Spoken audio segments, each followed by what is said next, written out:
The injured alien girl was terrified of humans until a human doctor saved her life. The ship was falling, and I could not stop it.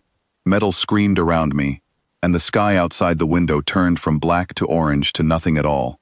I remember gripping the sides of my seat with both hands, my claws digging into the fabric, and I remember thinking that this was how my life would end, far from home, crashing into a world full of the one species every teacher in the Concord had warned me about: humans. The loud ones, the dangerous ones, the ones you run from. The impact threw me forward so hard that the straps cut into my shoulders and something inside my chest cracked with a sound I felt more than heard. Then there was only pain, and then there was only dark. When I opened my eyes again, the world was white and bright, and humming with a sound I did not recognize. My body would not move the way I told it to. My left leg was wrapped in something stiff and cold, and every breath pulled at my ribs like claws raking down bone. I turned my head, slow, and that was when I saw him. A human standing over me, tall, broad through the shoulders, with pale skin and short brown hair, and eyes the color of storm water. He had something sharp in his hand, something metal that caught the light, and every story I had ever been told rose up inside me at once. Humans hurt what is weaker than them. Humans do not stop until the thing in front of them stops moving. Run, my mind screamed, even though my body could not obey. I tried anyway. I pushed against the table beneath me, ignoring the pain screaming through my side, and a sound came out of my throat that was not a word in any language I knew. He froze instantly. The sharp thing in his hand dropped to the tray beside him with a small clatter, and he lifted both his palms into the air, empty, open, still. "Easy," he said. His voice was low, careful, nothing like the shouting I had been warned about. "Easy. You're safe. I'm not going to hurt you. Look at my hands. See, nothing in them." I put it down. I did not believe him. Why would I? Every lesson of my life said this was a trap, that kindness from a human was simply patience before the harm came. But I could not run, and I could not fight, and my body was shaking so hard that the machines around me began to beep in fast, sharp bursts. "My name is Daniel Hart," he said, still not moving closer. "I run the medical bay on this station. Your ship sent out a distress call about 2 hours ago, and my team pulled you out of the wreck. You have 3 broken ribs and a shattered bone in your leg. I need to fix both of those things, or you are not going to heal right, and some of that pain is not going to go away on its own. But I am not doing anything to you until you understand what I am about to do, and until some part of you agrees to let me." The machine beside me kept beeping, fast and frightened, matching the drum of whatever organ humans called a heart, which apparently my body shared some version of too. "You are lying," I managed to say, my translator catching up half a second behind my words. "Humans do not ask, humans take." He was quiet for a moment, and something moved across his face that I did not expect. It looked almost like sadness. "Maybe some do," he said. "I can't speak for every human that ever lived, but I can tell you what I am going to do, right now, in this room, and you can watch every single thing my hands do before they do it. Is that fair?" I did not answer. I could not make myself trust the offer, but I also could not make myself refuse it, because the pain in my side was becoming a living thing of its own, twisting tighter with every breath. He pulled a stool from across the room and sat down on it, lowering himself so that his eyes were level with mine, instead of towering above me. It was such a small thing, and yet it changed something in my chest. No one had told me humans did that. No one had told me they made themselves smaller on purpose. "I am going to lift the blanket off your leg now," he said, slow and clear, "just to look. I will not touch the leg itself yet. Tell me if you want me to stop." I gave the smallest motion of my head, the one my people use for permission, and prayed he understood it, the way the machine beside me seemed to translate everything else. He understood. He lifted the blanket with 2 fingers, gentle, watching my face the entire time instead of the wound, checking, I realized later, not the injury, but me, whether I was still breathing steady enough to continue. "That is a bad break," he said quietly, almost to himself, "but it is a clean one. That is good news. Clean breaks heal straight if we set them properly." I flinched at the word break, feeling it in the bone itself, and he noticed instantly. I am not touching it yet, he said. I am only looking. I promise you, every time before I touch something, I will say so first. Every single time. I did not know why those words mattered so much, but they did. Maybe because no one had ever promised me anything with that much certainty in their voice, while standing this close to something that could hurt me. A woman entered the room a moment later, dark-haired, quick-moving, carrying a tray of instruments that gleamed under the light. My whole body tensed again, and Daniel noticed that too, faster than I expected. "This is Grace," he said. "She works with me. She is going to hand me things during this. That is all her job is right now. She is not going to touch you unless I ask her to, and I am only going to ask her to hand me tools, nothing more." Grace gave me a small smile, the kind that did not show teeth, which I later learned was a human way of trying to look less frightening. "Hi," she said softly. "We've got you. You're doing so well already." I did not feel like I was doing well. I felt like I was drowning in a species I had spent my whole life being told to fear, and yet none of them had raised their voice. None of them had moved suddenly. None of them had done anything except explain, slowly, patiently, every single thing before it happened. Daniel picked up a small device from the tray, thin and silver. "This is going to give you something for the pain," he said. "It will feel like a small pinch, right here, on your arm. Nothing more than that. Can I do that now?" I hesitated, my mind screaming every warning it had ever been given, and then, because the alternative was drowning in pain that showed no sign of stopping, I gave the small nod again. The pinch came and went, quick and light, exactly as he said. Within moments, the fire in my side softened into something duller, something I could think through instead of only feel. "Better?" he asked, watching my face. "Better," I admitted, surprised at my own voice. "Good," he said.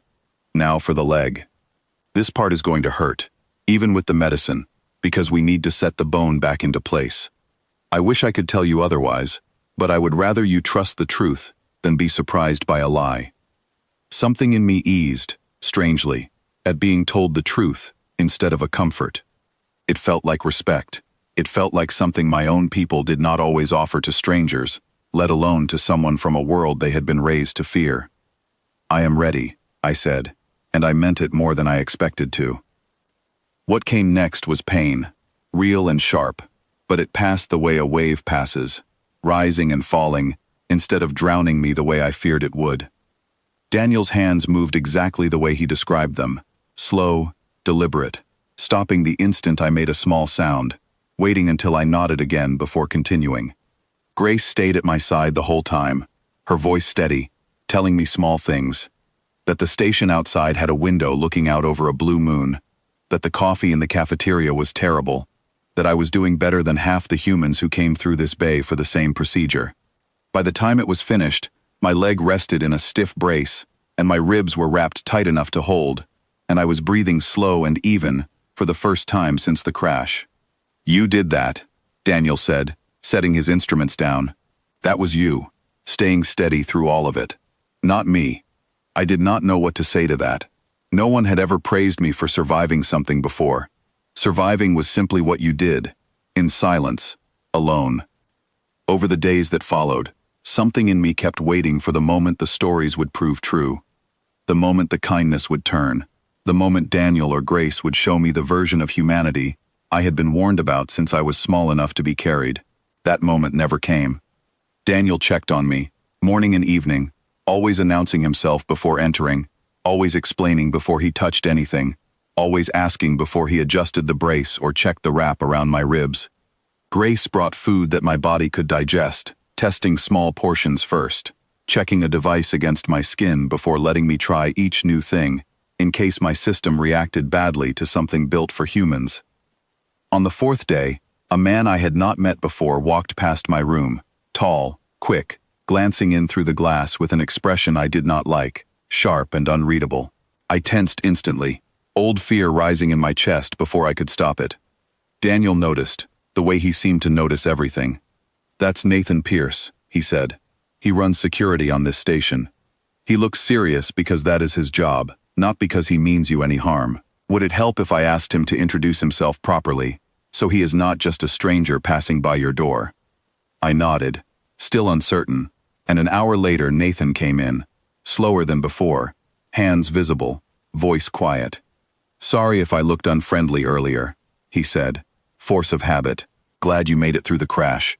If you need anything while you're here, tell Daniel or Grace, and they'll find me." It was such a small exchange, and yet it chipped away another piece of the wall I had built my whole life, out of warnings and stories and fear, passed down like inheritance. On the 7th day, I could sit upright without pain stealing my breath.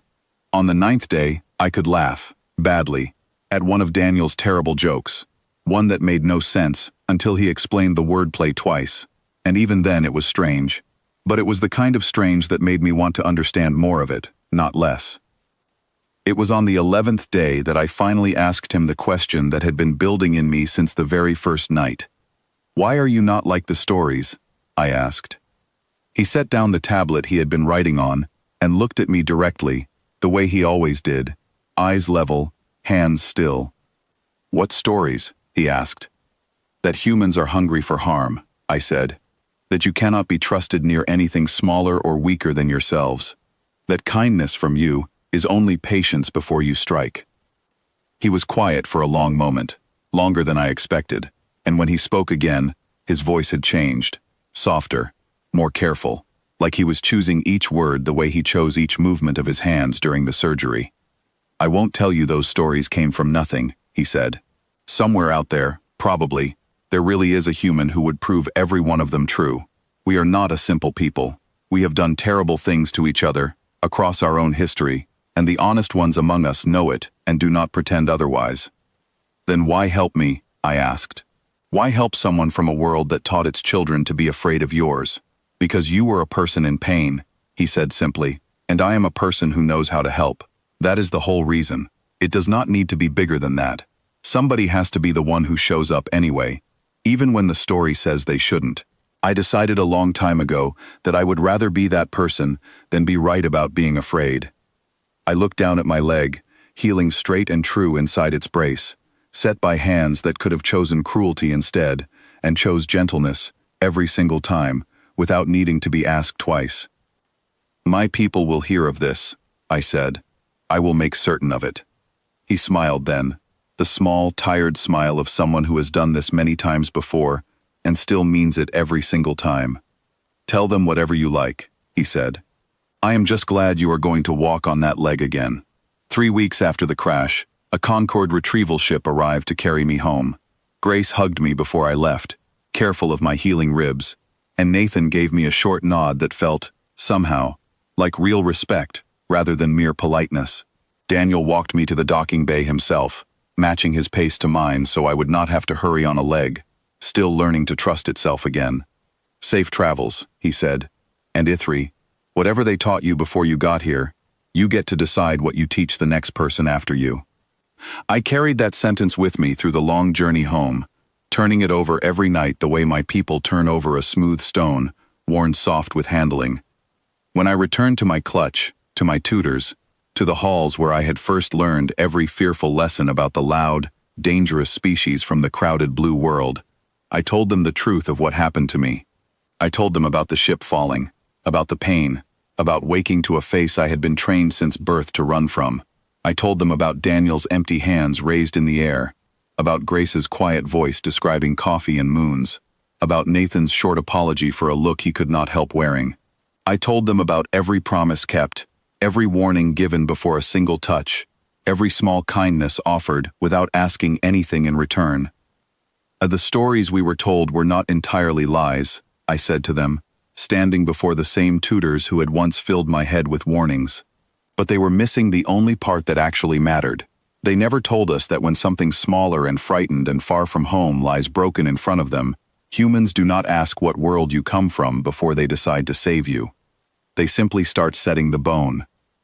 And somewhere out among the stars, on a station orbiting a blue moon, a doctor with storm-colored eyes was probably making the exact same choice again, for someone else who had been taught to fear him, patient and steady, hands open, promise given before the first careful touch.